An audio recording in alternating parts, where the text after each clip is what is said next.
عربوں کی قدیم روایت میں مرد اپنی غیرت کی وجہ سے کبھی بھی اس گھوڑے کو فروخت نہیں کرتا تھا جس پر اس کی بیوی سواری کرتی تھی، بلکہ وہ اس سے ذبح کر دیتا تھا تاکہ کوئی دوسرا مرد اس پر سوار نہ ہو۔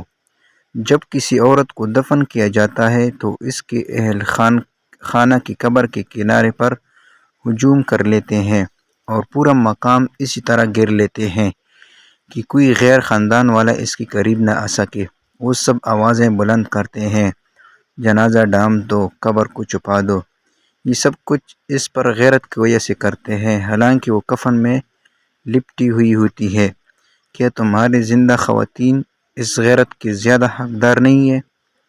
عورت کے لباس سے اس کے والد کی تربیت، اس کی ماں کی پاکیزگی، اس کے بھائی کی غیرت اور اس کے شوہر کی مردانگی کی جھلک نظر آتی ہے۔